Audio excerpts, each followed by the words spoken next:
has to be some common sense. Yes, sir. They have the car stopped at 10th and Ranch, Michael Byler. We still don't know who pulled the trigger.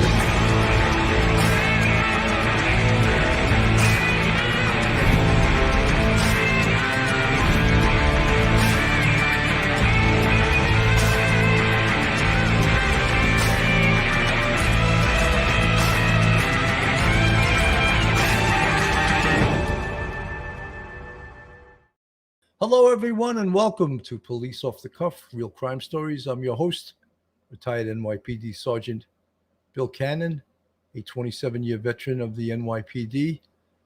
You know, folks, this case with Ruby Franke and, of course, her business partner, Jodi Hildebrandt, is really sort of a landmark case. I shouldn't say landmark. It happens far too often. However, many of these abuse cases are hidden, buried by the affluence, perhaps, of the perpetrator, and covered even worse by a religious institution. And what we're finding out here is both of those things are true here. However, an unusual thing here is that in the case of Ruby Franke, her own daughter, her eldest daughter, Shari, who is a junior at Brigham Young University, is one of the people in her own family is pointing a finger at her, allegations. It's not so difficult to make allegations against a woman who had a podcast with over 2 million subscribers, who featured child abuse on her own podcast. I don't know how she's going to defend that in her defense, because we all know she's been arrested and arraigned on 6 counts of child abuse. And then we get to her business partner, of course, Jodi Hildebrandt, who the more I find out, the more she reminds me of, let's use a term for the devil out of the Bible, a Beelzebub, really, because she really does things in the name of religion, in the name of the Lord, that is absolutely horrific to her own family, her own niece, Jessie Hildebrandt. And we're going to hear from her. But so much of this I've learned, and I've watched a podcast myself called the Mormon Stories Podcast with John Dalen. And of course, we can't play that because we'd be in violation of copyright law, but I can watch it and refer to it. And some of the allegations made, not just against Ruby Franke and Jodi Hildebrandt here, but in fact, the entire church. And that this is a systemic, the Church of Latter-day Saints, let's say what it is, Mormons in Utah. It seems like that church and the Mormons run the entire state of Utah. How do you know that the police are going to give you a fair shake, or they're going to enforce the law?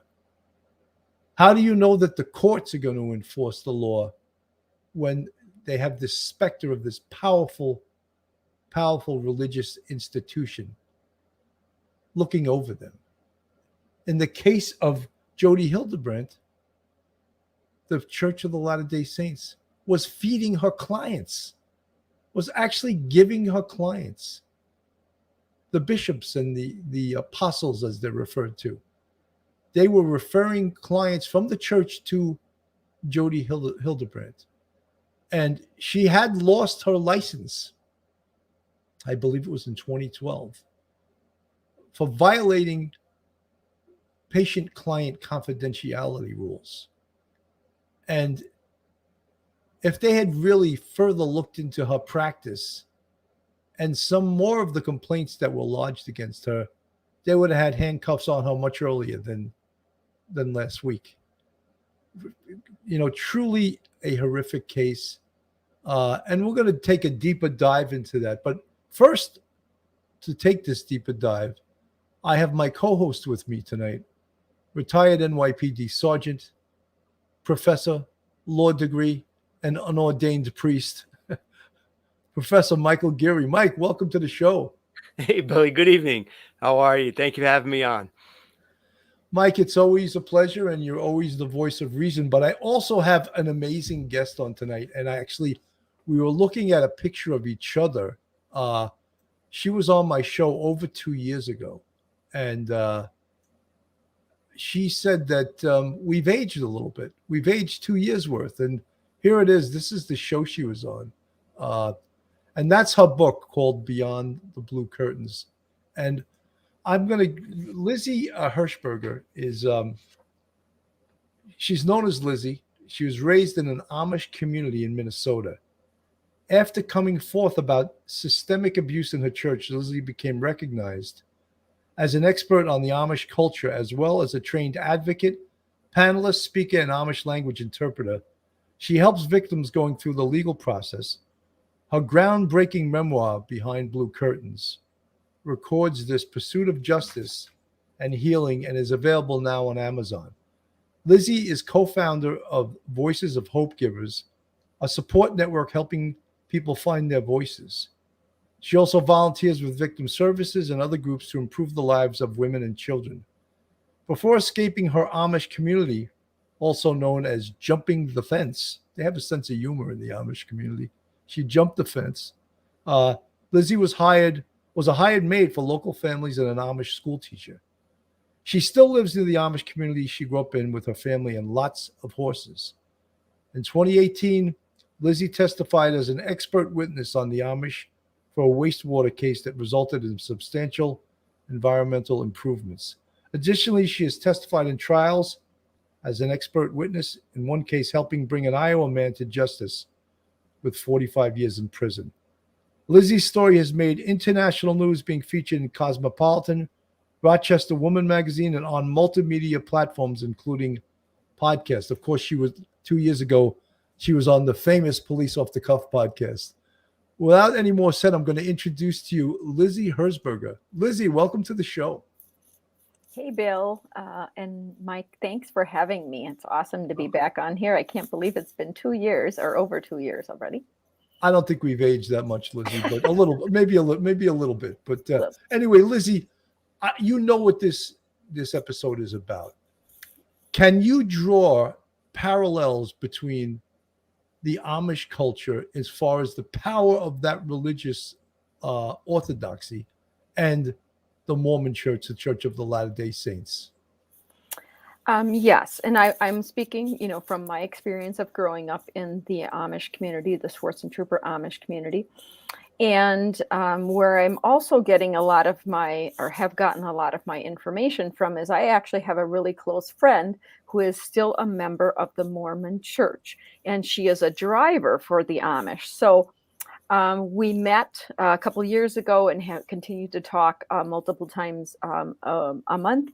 And what we figured out is that there's just so many different similarities between the way she grew up, the way the church does their business inside, with members, and to the Amish, that we were just totally shocked. I had never made that connection before, just finding out how, and oftentimes they just word things a little bit differently. One example I will use is that in the Amish that I grew up in, it's stressed extremely often from a little child on up is you honor thy father and mother. And they pull that out of the Bible, but that's all they say, honor thy father and mother. Well, in the Mormon Church or the LDS Church, what I've learned is they say, honor thy father and mother. But they do go a little further and say if they're obeying the Lord or obeying the church. So there's just so many similarities that I have really become aware of. And there's other things that I can use as an example.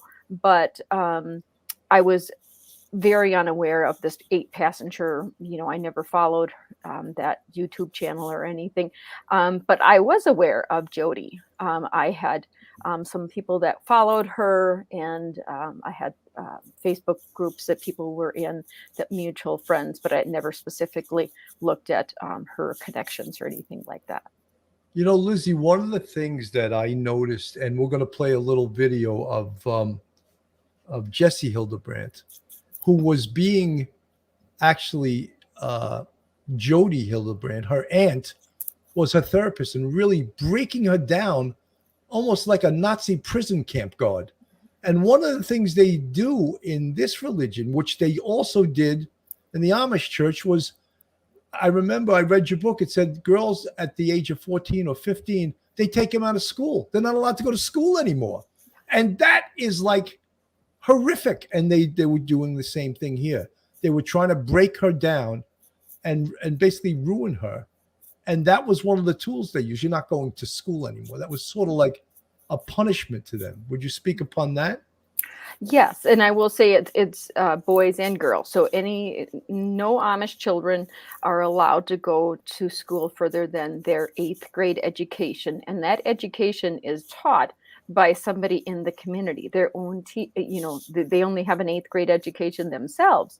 So that is a form of control that they can keep you from learning and knowing more about what's really going on in the outside world. And I don't know at what point, but I do know that the Frankes pulled their children out of, I believe, public school at some point. I'm not sure when they started doing homeschooling and things like that, but that is just such a form of control and a way to keep kids, unaware of what's going on really in the outside world, and keeping them away from other children. That is also big. We were only allowed to communicate with our community kids. They didn't want us, being out in general, the public school or anything like that. And Lizzie, no rock and roll. No rock and roll.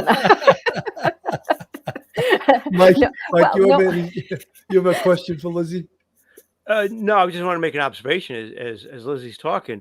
From what I see from Jodi and Ruby and what they've done to their children, what seems to be a pattern in their community is that as you take the kids out of school, they're not associating with anybody then who is non-Mormon or non-Amish. You're denying them choices. You're denying them the ability to see beyond the borders of the community. And it's a way to get people to just settle down and accept the status quo. And therefore, what they're given, they should be thankful for, and don't look beyond, the four corners of your property or your family. That's it. And that is really, really sad, because that's not how, Americans view themselves in this world. Or, it's all about getting out there, making yourself, becoming a new person, remaking yourself if you have to. And it's all about choice and freedom.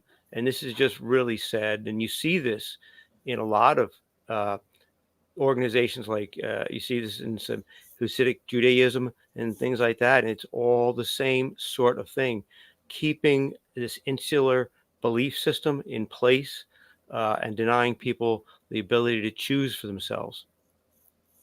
Absolutely. I want to play this. This is the Jesse Hildebrandt speaking basically against her aunt, who was her therapist. When was the last time you either saw, spoke to, or in a way heard from Jodi? Has it been a long time? It's been a long time. I think it was a family member's wedding, like probably over a decade ago. You were also under her care at one point, right? Yeah, I was left in her care when I was a teenager for a little under a year. Have you met Ruby before? No, I've never met Ruby. This is the first time I've ever even heard of her. I have gone and watched at least some of her videos. They're very difficult to watch, just for my own experience with that form of therapy. It's quite triggering, to be honest. So I've never met her, but the things that she is saying and regurgitating are very, very familiar to me. It's interesting to watch I understand this, but it's interesting to watch the world respond to her and kind of putting her at the forefront. And I understand that she's the mother of these children, and it makes sense. But the philosophies and the therapeutic modalities that she's using are Jodi's. And these are not new. These are not, this is a pattern that Jodi has been engaged with for at least 14 years. I don't know if there are other people that she's used these on, but she's definitely taught. I know that she teaches parents to use these types of therapies, as she would call them. So yeah, it's been a really interesting experience watching everyone focus on Ruby, and I understand why. But this is Jodi. These are Jodi's words. These are Jodi's ideas. These are over decades old. So yeah. Is that why you've called Jodi the mastermind behind all of this? Yes. That doesn't excuse Ruby's involvement and her perpetuating these beliefs and these systems, but Ruby didn't come up with this. Ruby obviously supports it and has used these on her children, but this is coming from Jodi. In short, can you describe what you mean? Like, which practices are you talking about, just to make sure we're clear, because I know there's a lot out there. So which ones are you talking about that you've seen, that you're hearing about pertaining to her children, that you're familiar with too? Sure, yeah. So the things that I experienced while living with Jodi, I experienced being tied, I experienced being duct taped, I experienced being blindfolded, I experienced severe isolation, I experienced severe emotional, spiritual, and psychological abuse.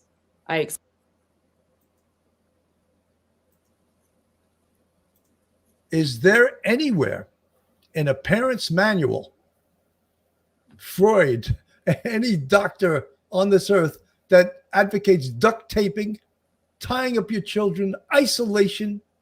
This sounds like Nazism, not a MSW.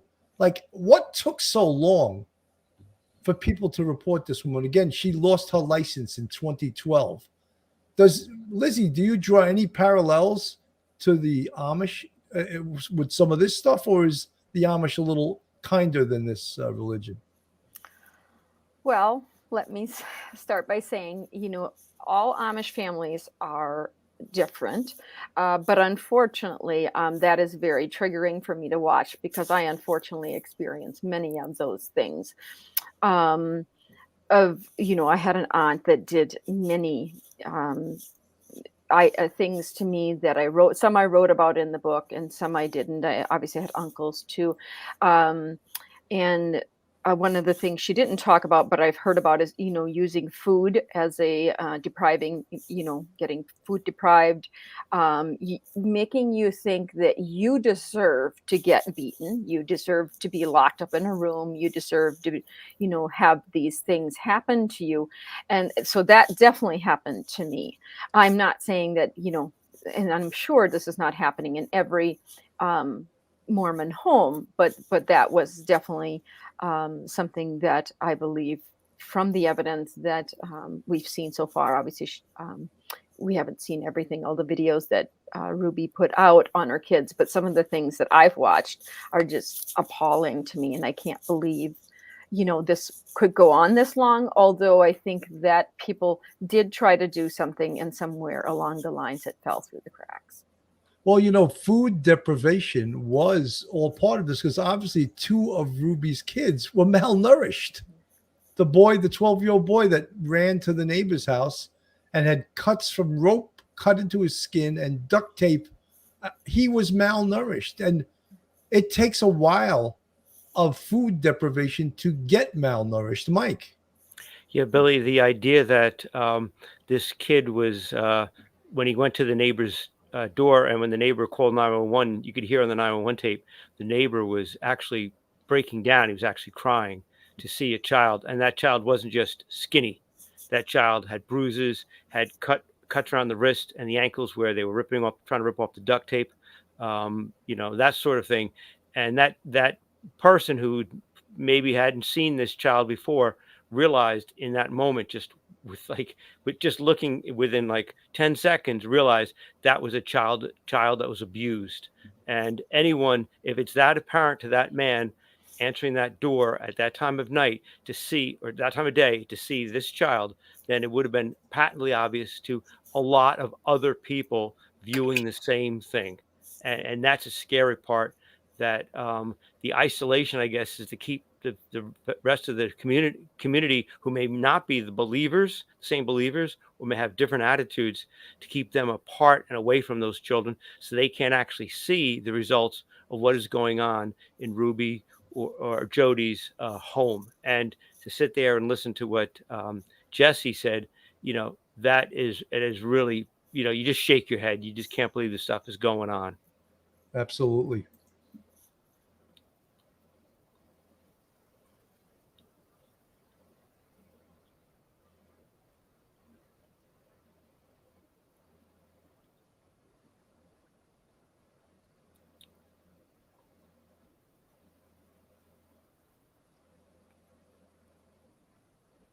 Billy, do you have sound? Yeah. Okay. I don't. Okay, I don't have sound for Jesse.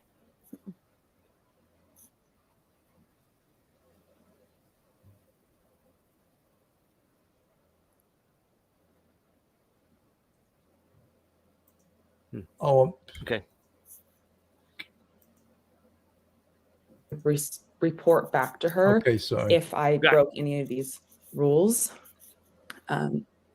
And her whole thing, which is deeply, darkly ironic, is that everything stems from shame, and how horrible shame is, and that all of the reason, like all of mental illness, all tics, so like OCDs, addiction, everything stems from shame, which is just horrifying, because she is the greatest perpetuator of shame. She also, and this is like a very deep connection, and why I chose to come forward to the media rather than just staying with the podcast.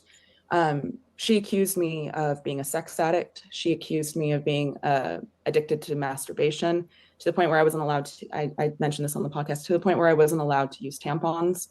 I never was allowed privacy unless I was isolated. So that included the bathroom. I was never allowed to have the door closed, because she was convinced that I was just constantly masturbating. She was convinced that I was addicted to porn.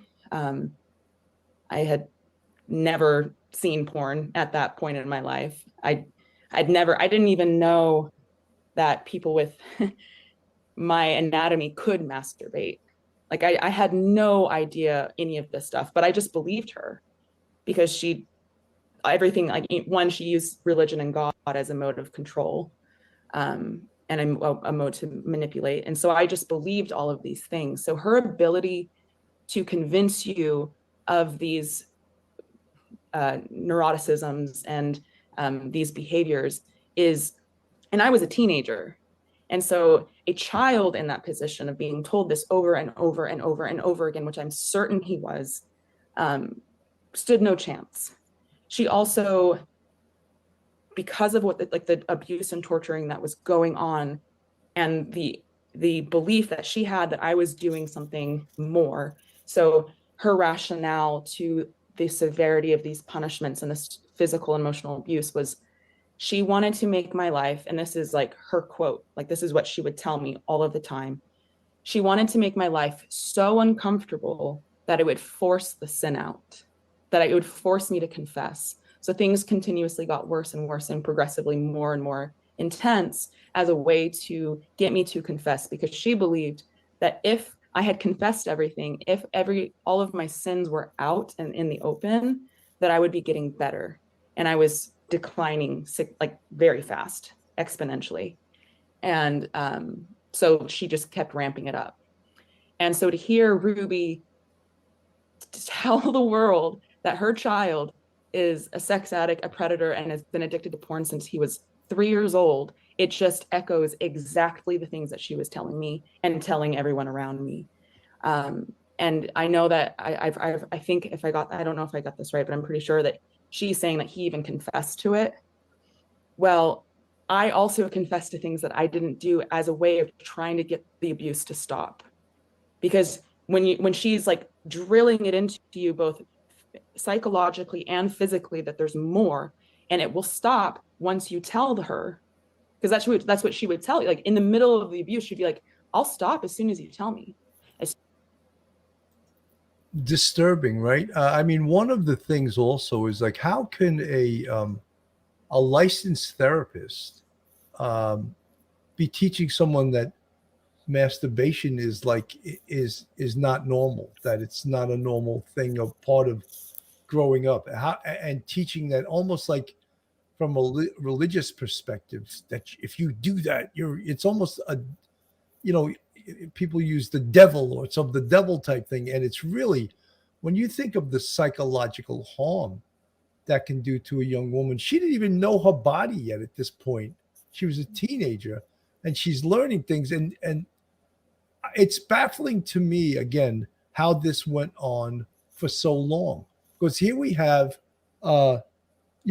Jodi Hildebrandt, a licensed therapist. Licensed. Who gave her license? And again, they took it away once.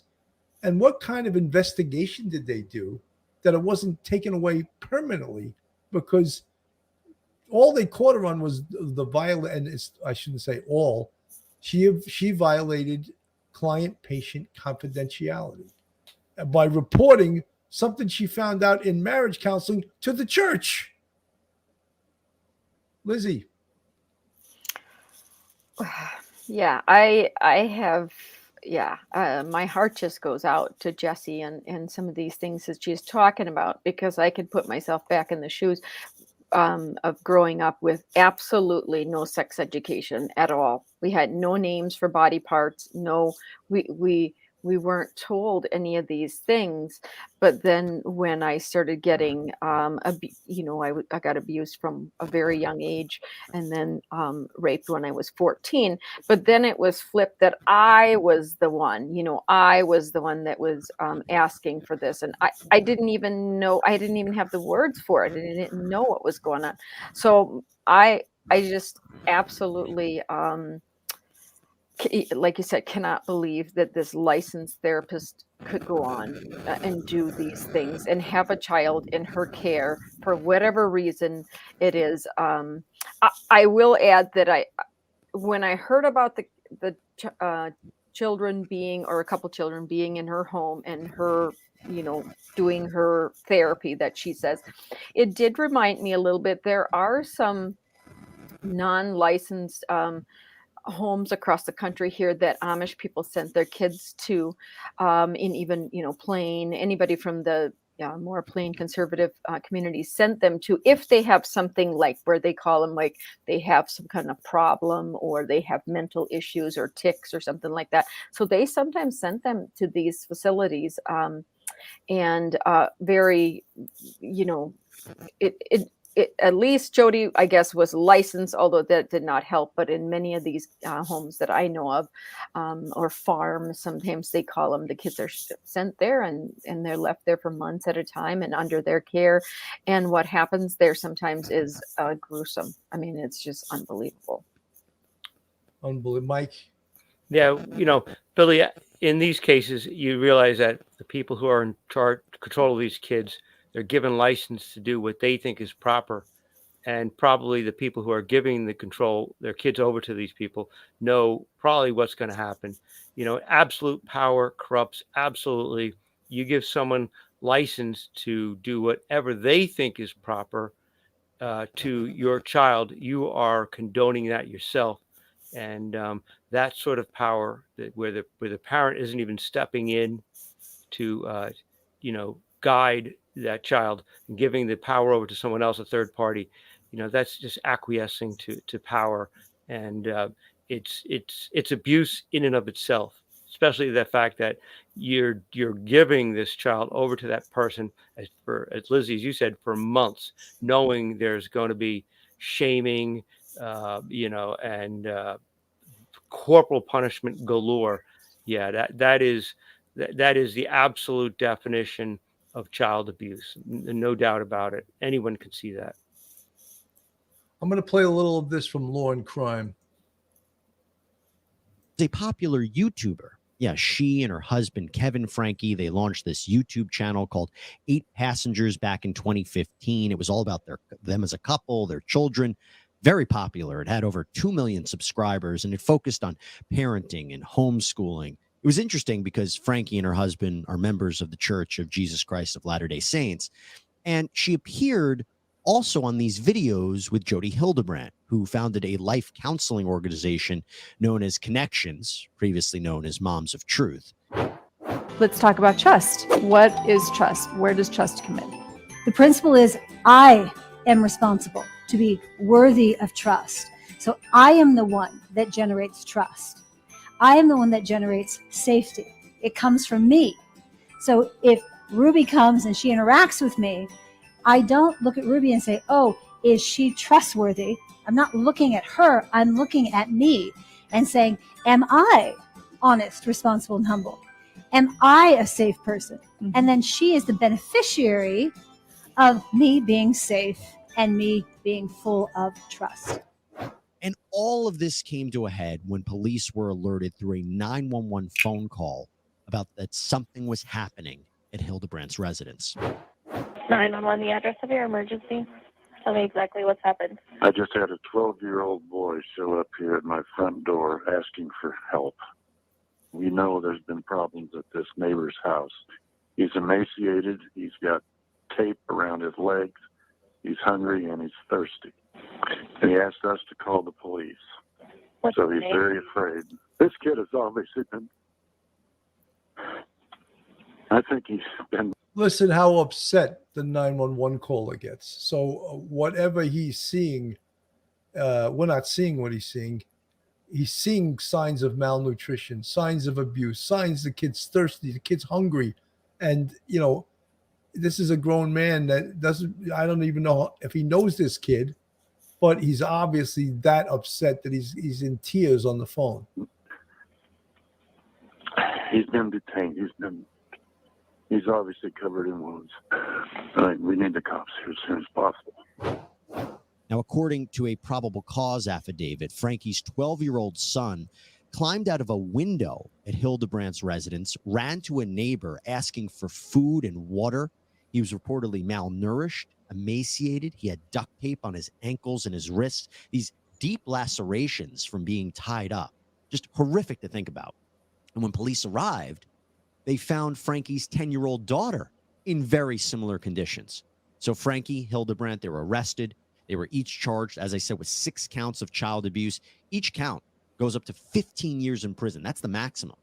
And there is a lot to digest in this case, including a recent court hearing that was absolutely derailed when the Zoom link was shared online and hundreds of people tried to sign on. We're going to get into that. But I want to bring in right now a very special guest to talk about this case. I'm joined by acclaimed attorney Ben Shu, who famously represented John. That would mean that I haven't seen you in person. Million texts, messages, all these things. Were you just in the documentary? Were you just in it? Were you just in it? And apparently I was in it. I didn't even, no, wasn't. Was there, which I understand he may not have been. So we shouldn't impugn him at all right now. But that all points the finger at her. And also the fact that she would make those allegations against her own children in a public forum. Now, I don't know whether she identified the child, but it wouldn't be hard to figure out since it's a finite universe of 6. I think it's terrible for her defense. I think it also shows it doesn't shine a very good light on her character that she would say these things in public, even if true. So the judge said that She made an allegation that one of her children had been sexually abusing the other children for years, and other children in the neighborhood, which I don't know how he accomplished that when they weren't allowed to have friends or see other children. So this attorney, apparently, who was Johnny Depp's attorney, said that allegation made that publicly gives these children the right to sue their mother. And really, it's so horrific because here she is facing these horrific charges, horrendous charges, and she's already trying to get herself off through disparaging others. Lizzie. I think is absolutely appalling. When I heard what she said, I'm a mother. I'm a mother of a teenager. If that was happening to my children, I'm responsible as the mother to get those children the correct help. I mean, there's no excuse for her not doing something until she's behind bars, and then she states that and saying that they were, maybe she's going to say Jodi was taking care of that. I mean, that's just, it's ridiculous. And to me, I know there's very little being said about the father, but I believe he has to be held responsible to some extent. He can't just say that he didn't know what was going on at this Jodi's home. Where were his, where was he in all this? Lizzie, we're going to get into that, but you jumped the shark a little bit, but that's okay. That's okay, because we like you here. Mike, your thoughts? Yeah, Billy, I agree with Lizzie. The idea that this allegation would be made after she's been arrested, it's fishy. It looks like perhaps we've talked about this a little bit earlier, that putting pressure on these, Ruby and Jodi and the husband, Kevin, and that really, and putting a few of them put them in jail, taking away their control. For control freaks, that probably has to freak them out. And sooner or later, they're going to start blaming each other. I could see Ruby saying that Jodi had indoctrinated her and was doing some sort of mind control, because this is something that that the daughter Jessie had alluded to in her statements. And so, maybe this is starting to wear on them. They're starting to see where this may head in the future. It's not looking good for them. They may be sold out by the church. They might start selling out each other. They're going to crack like a walnut. One of them is going to be offered a plea deal to talk, maybe the husband, and testify against one of the others. And Ruby's going to probably throw Jodi under the bus also. So it's kind of a really weird thing to say about your own family member, but the idea at any time, but the idea that it's being said after, and it's being said about a child after the parent is already in jail. Yeah, I agree with you, Lizzie, that this is not believable whatsoever. I wouldn't give it any credibility whatsoever. I'm going to go to a quick commercial. Folks, this is Police Off the Cuff, real crime stories. If you like real crime, true crime from a police perspective, then you're in the right place. And if you're not subscribed to us, go on our YouTube, hit that subscribe button, give us a thumbs up and ring that bell. If you're brand new to the channel, put a 2 in the chat. I'd like to see who's brand new. And hopefully that you'll be joining the Police Off the Cuff podcast for good. Become one of our subs, our friends, our fans. Also, if you want to subscribe to us, we have a Patreon with 3 different levels, and we have a YouTube channel membership. You see the folks in the green font. We have 5 different levels there, and they support us. They're our subscribers. Again, our subscribers, our friends, and our fans, I like to call them. It's this whole situation. And again, Mike, you brought up the husband, Kevin. Yeah. And Lizzie, you brought him up. We're going to get to him later on, but he is so culpable in this. Apparently, he's been out of the house for 13 months. They broke up. It sounded like Jodi Hildebrandt was the catalyst that got him out of the house, telling Ruby, which doesn't give her an out anyway, that you got to get your husband out of here. He's a negative influence on your kids and blah, blah, blah, using all the same crazy words and crazy theories that she used on the kids. And but again, I find weakness doesn't give you a defense. And if he's too weak to take control of this, when he can see, look, he was in those videos. His kids were being abused right in front of him. So how does he defend that he didn't know what the hell was going on when he was actually in these very videos that was showing abuse going on right in front of everyone? Wild, outlandish claim. Could a minor child have a legal action against a parent like this? Yes, I think so. And I think the cause of action would be stayed until that child hits adulthood. So I don't think, not to be too technical about this, but I think the child does not have to move with the alacrity that anybody else, that an adult would have to move. I think there's a legal presumption that allows him to go to adulthood before the statute of limitations clock begins to run. But yes, I absolutely do think the child has a cause of action against the mother for defamation and for, could be, physical battery and all all kinds of other civil versions of the criminal charges that have been filed. Yeah, before I even get to my next point, I guess in terms of the victims in this case, there's the criminal aspect, but we always know that there's also a civil aspect. Do you anticipate that is something we should be on the lookout? Children suing Ruby Franke for this alleged abuse?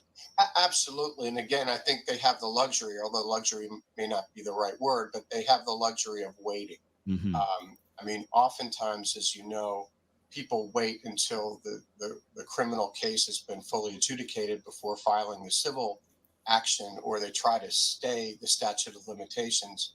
Here, they won't have that issue. But yeah, absolutely, I would anticipate a civil action by the children. But then you get into the issue of, you know, what type of recovery is possible and what kind of assets is Franke going to have at the end of the day. I know she's a YouTube celebrity, but I think the cost of her criminal defense is going to be such, I don't know what kind of assets she's going to have to satisfy a judgment. And remember, I said alleged because I'm very curious to see what can be proven. And this is one of the reasons I really wanted to talk to you, Ben, because I am bothered by something. I'm bothered by the fact that people for a while suspected that Franke was up to no good. There was a change.org petition set up where people signed to have Franke investigated for allegations of child abuse. They wanted Child Protective Services to get involved. There was criticism of her online. People were making comments about her. She responded to those comments. Police were called to the home last year after they received reports of the well-being of the kids. In fact, Shari Franke, Ruby's daughter, called police to alert them that the kids had been left home alone for, I think it was 5 days. It's happened back in September of 2022. So you have all these people saying these things about Ruby Franke and doing all these things in light of Ruby Franke. Here's the part I don't understand, I'm bothered by. If all of this was fake, if all of this was lies spread about her, why didn't Ruby Franke ever file a lawsuit for defamation against anybody, right? And I never saw that she did. Is that not revealing to you? It is, because you can imagine, Jesse, if you were accused of such a monstrous thing, or if I were, that would be my first inclination. Now, she would probably have to prove actual malice, which, as you know, is knowledge or reckless, extreme recklessness as to the truth. But I think, you know, one of the things that she was a YouTube star. When we talk about star, she had at one point, you hear different stories, 2.4, 2.5 million subscribers. That's serious cabbage. You know, she's probably making anywhere from $750,000 to $1 million a year with that amount of subscribers on YouTube. And with all of the other potential ads and money that could be coming in. So she knew what she was doing. And, you know, I question also, besides the religious aspect of this, did the affluence of this family keep the authorities away? Well, did that intimidate the what they call DCFS? That's the Department of Child and Family Services. Were they intimidated by the affluence, or were they intimidated by the Jesus Christ Church of Latter-day Saints? I think it could be a multi-tiered intimidation factor. Lizzie, I see you shaking your head. Go ahead. What do you got? Yeah, I was thinking the same thing, and I actually see it sometimes even in, you know, I work in the to support victims going to court. I see this sort of thing happening sometimes. Police, detectives, even people in the, you know, even judges kind of give the Amish this little, you know, extra treatment, and they turn a blind eye and turn away when it's in a religious organization. And I think it's absolutely, everybody should be treated the same. You should not treat somebody different that's in a LDS church or an Amish church. And I have seen it multiple times. I just recently seen where a judge even, you know, was just so lenient, and I just don't understand. You know, I wish we could change things. And I know that sometimes it has to do with money, really, underlying money.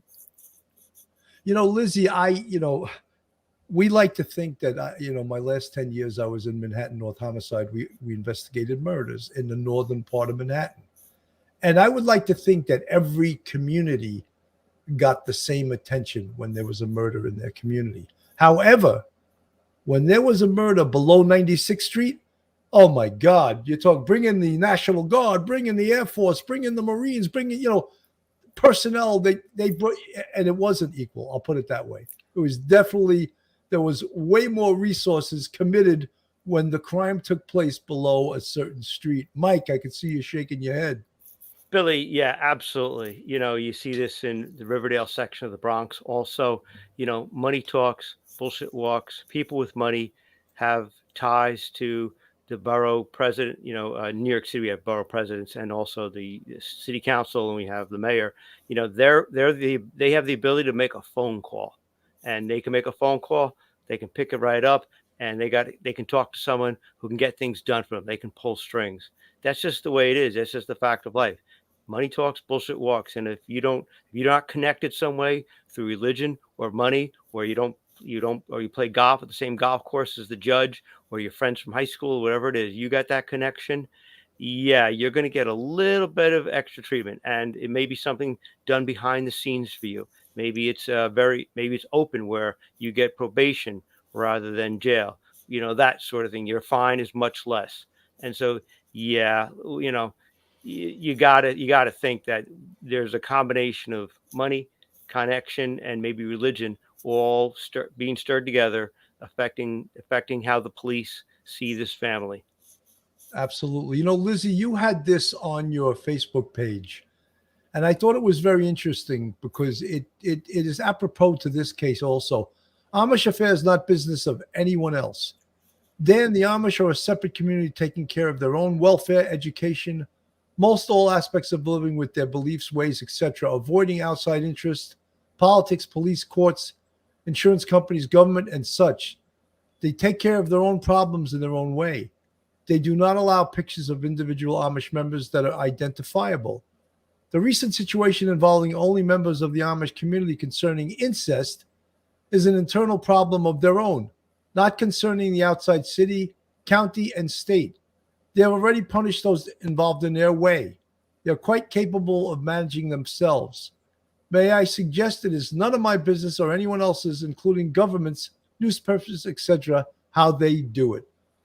My God, how horrific is that? In essence, the hell with laws. You can just put up your own flag, and this now is my own country, and I'm going to do whatever the hell I want inside these boundaries, and I'm not bound by the laws of the country, the state, or the municipality. Your thoughts, Lizzie?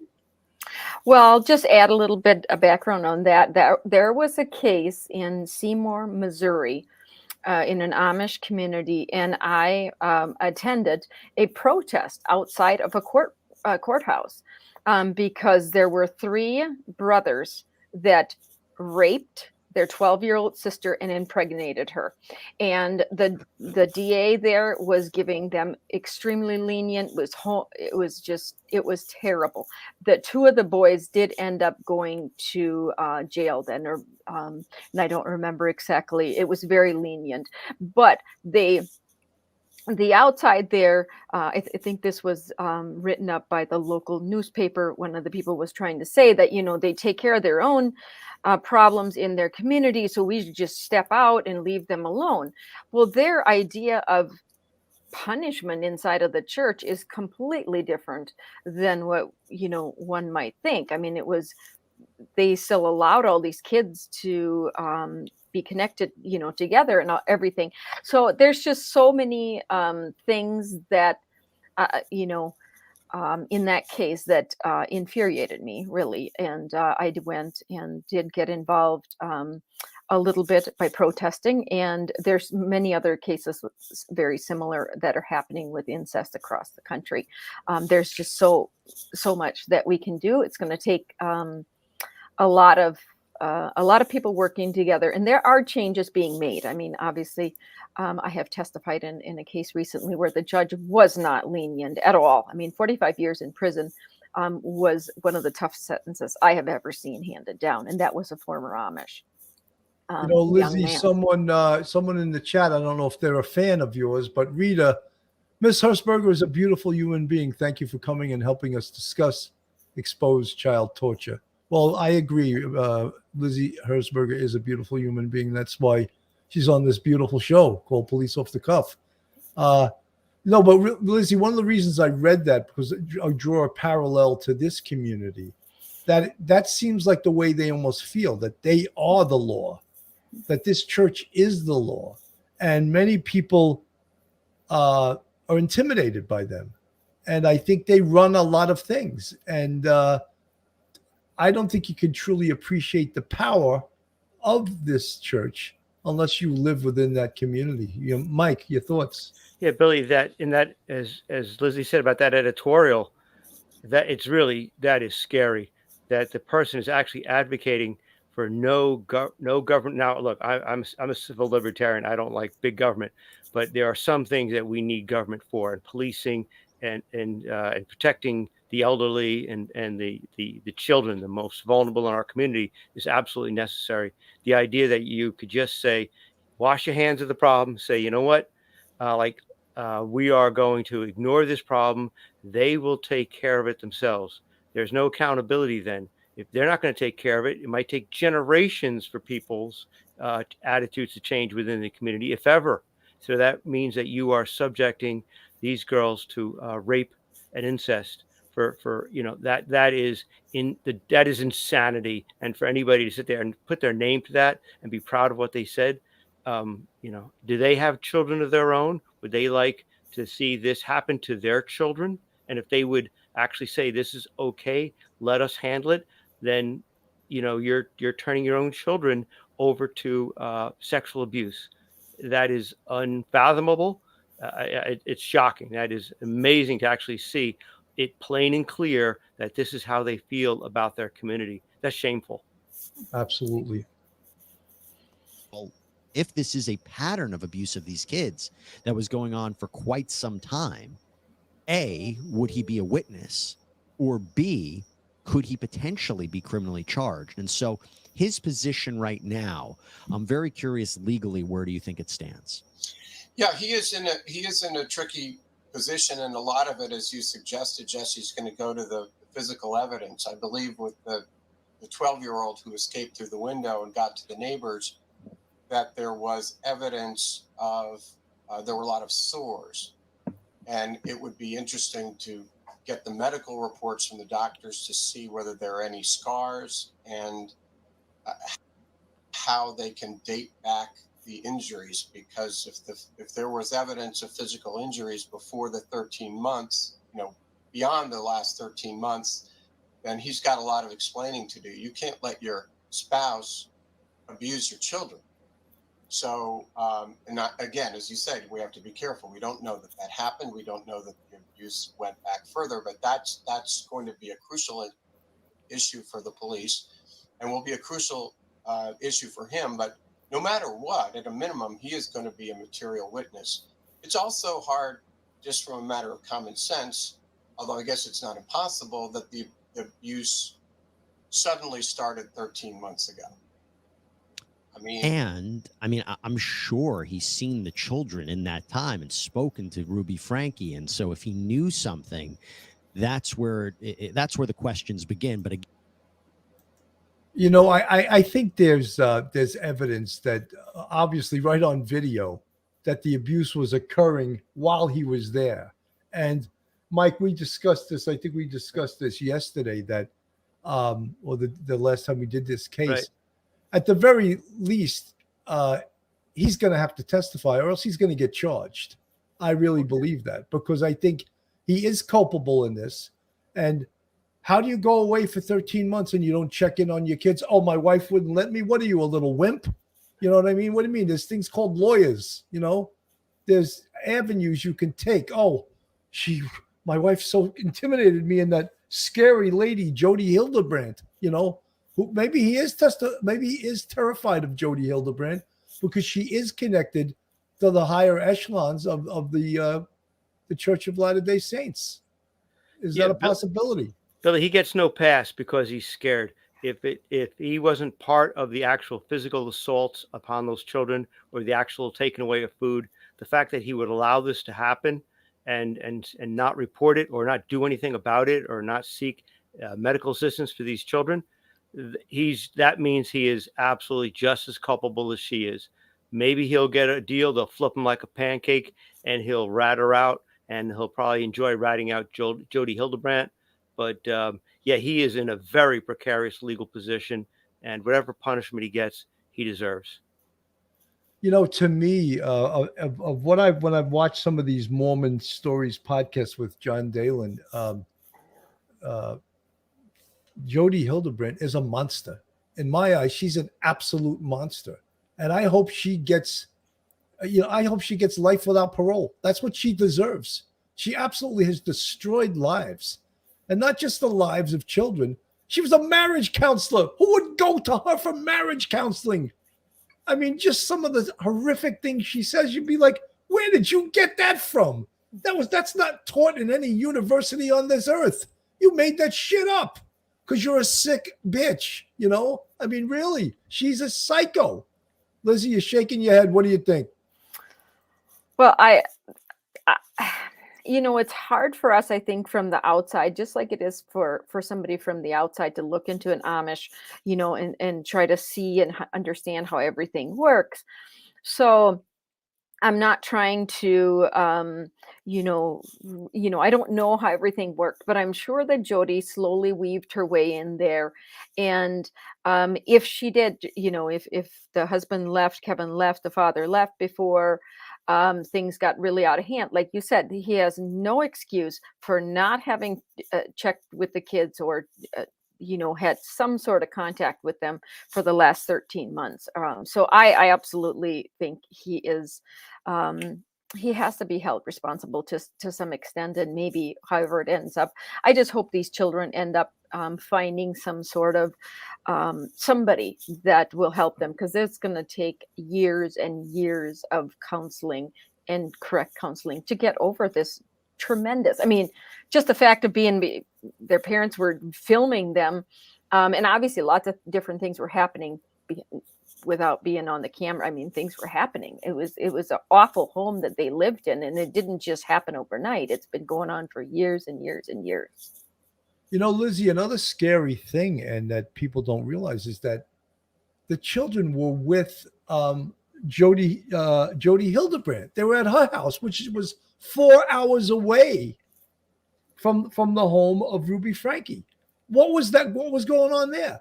How is that okay? And who approved that?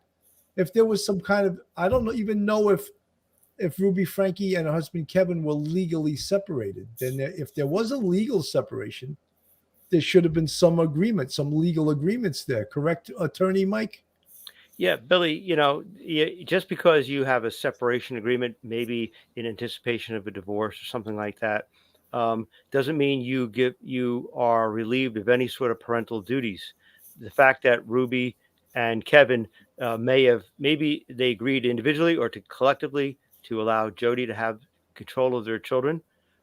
They have a duty to watch over those children. You don't get to give up your right to your duty to watch your children. Those are your children. You are the primary caretaker more than anyone else in the world. You can't back out of that at all under any circumstances. So the fact that these kids were actually in Jodi's custody 4 hours from Ruby, and maybe Ruby didn't know exactly what was going on, which is what she could say. The fact is, it doesn't matter. It happened. She put them there. She and her husband, and possibly her husband, they set the chain of events in motion that led to this child being so beaten, starved, and abused that he climbed out a window. He probably cut the duct tape off of him or chewed it off and ran out the window and ran to a neighbor's house. That is a scary thing. They are liable no matter what situation those kids were in. Those parents put them in that situation. Absolutely. Colleen Haywood, Jodi is a professional predator.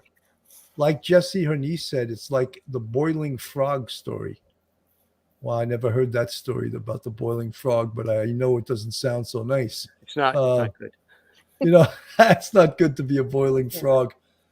You know, the attorney said something that brings me back to my NYPD sergeant days of when I would respond to cases of suspected child abuse. And one of the most important things is when the children are removed and they're examined by a physician is for them to do x-rays to see if there are old injuries. There could be old broken bones, broken fingers, broken femur, broken hip bone, all to do with abuse. And you might not see it. And kids aren't going to tell you because they're in what we call, and we maybe overuse this term, a Stockholm syndrome. You know, they identify with their parents who they love, even though they're abusing them. And that is one of the most important things. And it could be that these kids, some of them have old injuries that will really show long-term, extended, cruel and unusual abuse. Lizzie, your thoughts? And even if they don't find any of that, just that food that they weren't fed, I mean, and given water, I mean, I just find it so appalling. I just can't imagine, because I do remember being hungry as a child, or you know, but usually I can't remember that I ever didn't at least get something to drink. But just that. It just my heart just hurts for those kids, and I hope somehow they will be able to recover and talk about this someday, and they will have their own story to tell. And I just I'm so glad at least they are being taken care of now. Lizzie, was withholding food from you used as a punishment to you or abuse? I would say punishment. It's usually a punishment. And I've seen it used on other kids.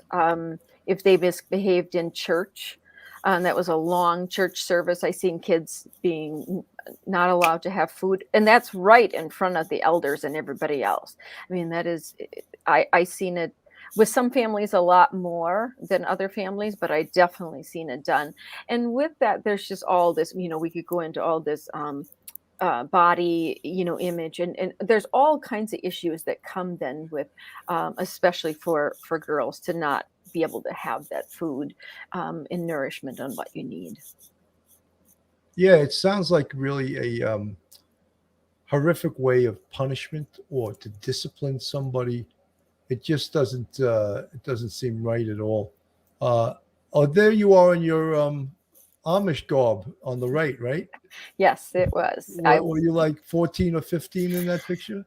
I was 13. It was right, but yep, right before. Yep, I had just gotten out of school and was done with 8th grade education. So, yes, a very few pictures that I do have, but yes, I did grow up, and you know, unfortunately, you know, many things happened to me, but it has prepared me to have empathy, you know, and some of these things in these cases where I have learned of, you know, lots of kids have been treated way worse than I was. And I used to think, you know, my case was really bad, but it really hasn't been. I mean, I was. Well, you know, Lizzie, you're just an amazing person. That doesn't lighten your load at all. That just makes it that you're strong enough to have survived it and you've moved on. Because, you know, when people can come to the realization that if you let that define you, it will destroy your life. And that's easier said than done. But I think, and I'm certainly no therapist, but if you let that abuse define you again, it can just destroy you. You know, there was a girl in the Night Stalker case, and he kidnapped her in the middle of the night. She was only about, I forget, she was 8 or 10 years old. It was so horrific what he did to her. And she survived it.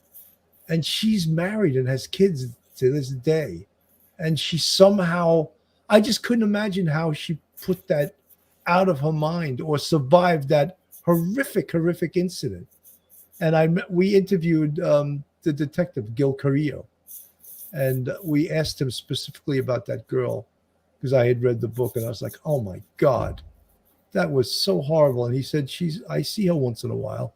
They stay in contact. And he said, she's married, she has kids, she's a beautiful young, and I was like, wow. The fact that she survived that. So people can survive horrific things and move on and actually accomplish things.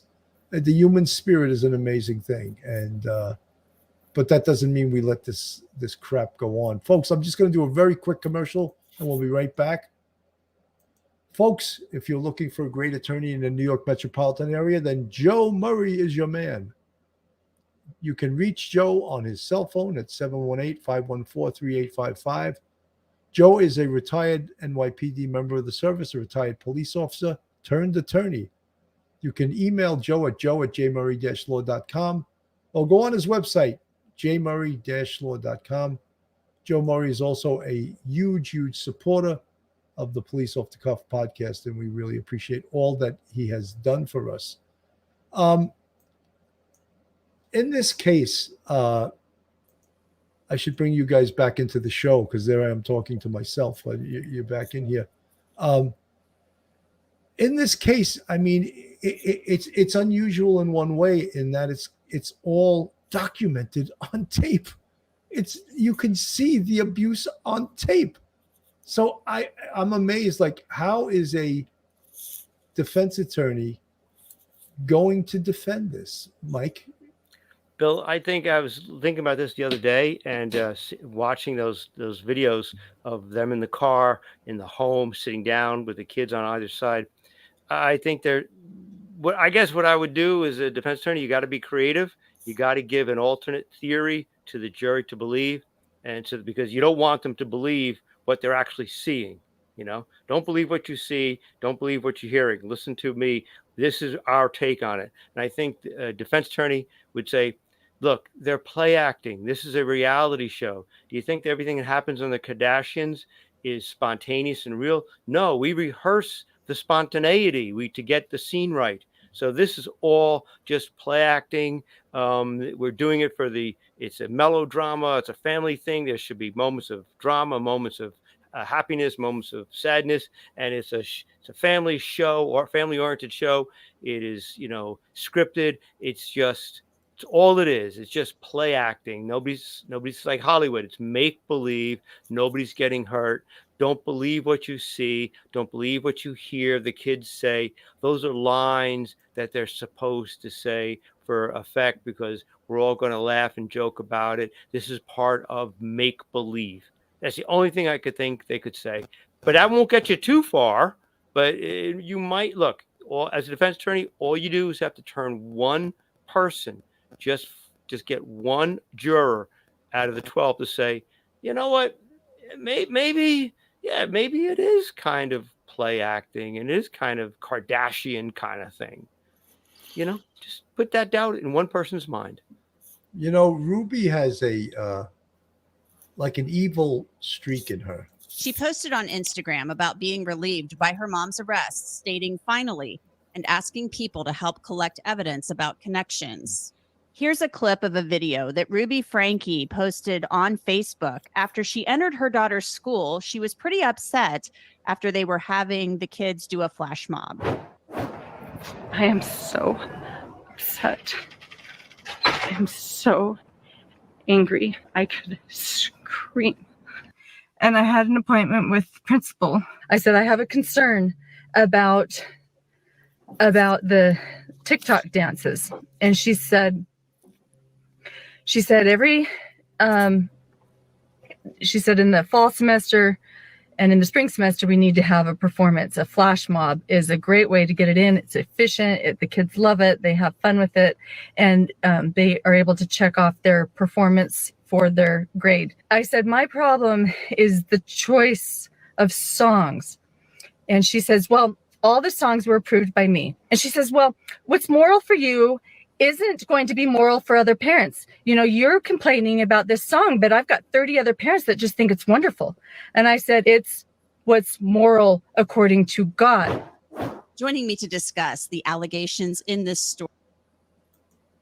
Crazy. I don't know. Look, I believe that parents should be involved in their kids' school, and you can't let schools do some of the outrageous shit they do these days, but it seems like she was overly upset for something that was not that big a deal. At least to me, it didn't seem like that big a deal. And I don't know if the Lord approves certain music. It just like, the old expression, rock and roll is demonic, like that has been said in several religions.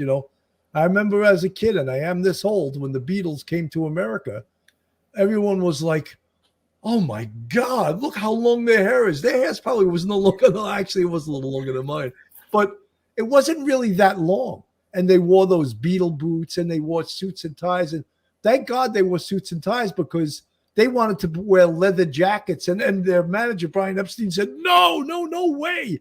The whole world's going to see you. You're going to wear suits and ties, and people are going to think you're these wholesome lads from Liverpool, as they were described, and that was rock and roll, and it came out of the 50s too. Billy Haley and the Comets and all of these rock and roll bands. But when you heard like religion saying rock and roll is demonic, I was like, really? The key of D has F sharp and C sharp, and the key of G has F sharp. What demon invented that? Bach, Beethoven, you know what I mean? Billy, I'd like to think that Jesus would love to hear some Chuck Berry once in a while, and have a sense of humor about it all. The idea that she's going to figure out what God's taste in music is appalling. That's so sad. But Lizzie, you've heard that too. Well, the Amish wouldn't let you listen to rock and roll, right? We couldn't listen to anything. We couldn't even have an instrument. We couldn't have a harmonica. We couldn't have anything. So yeah, I mean the restrictions there, I mean, are crazy. But when Ruby was saying that about God, that's where you twist what you have inside your beliefs and then turn it like it's from God. I mean, it just made me sick when she used that in her, because it's just twisting. It's just twisting everything around. Like, yeah, she made excessive big deal. I don't know if you've seen there, like her neck was all red and stuff. And I thought there's something more going on in that video, I think, than what we're aware of. I think that she was really regurgitating as the gospel according to Jodi Hildebrandt, and she was just regurgitating her philosophy and trying to live her life by it, which was a really sick philosophy to try to push. Mike?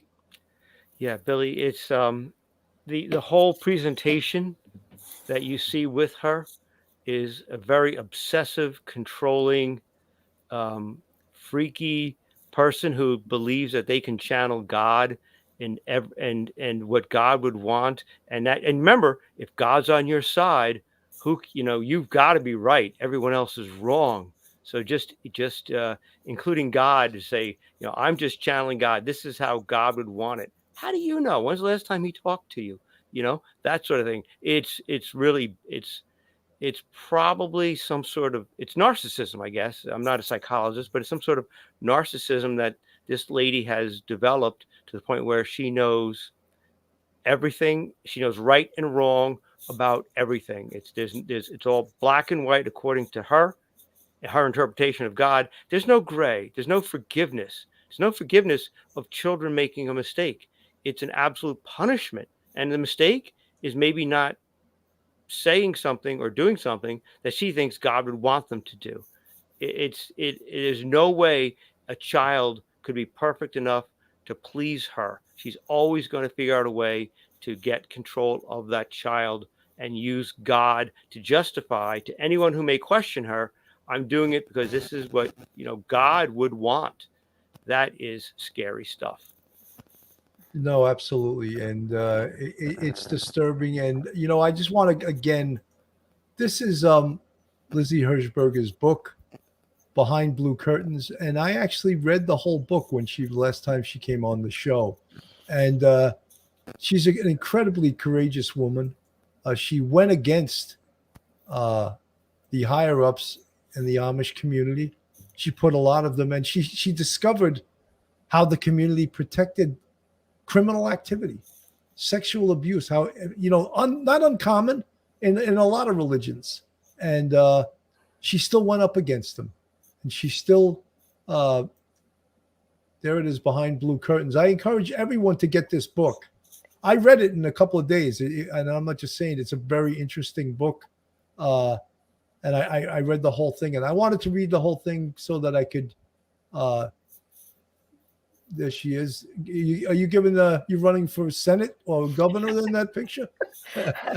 No. I stay out of politics, but there I was Okay. speaking, and I'm speaking at multiple large organizations I've been asked to speak at, and definitely making a lot more appearances again. I've been a little quiet for a little while. I had to, there's just so many things, and I'm working, on multiple different cases, high profile cases that eventually should be coming out here shortly. And I'm excited and definitely helping also with some, there'll be some civil cases coming out too. It's been a long time in coming and making some changes. So there's a lot of things happening.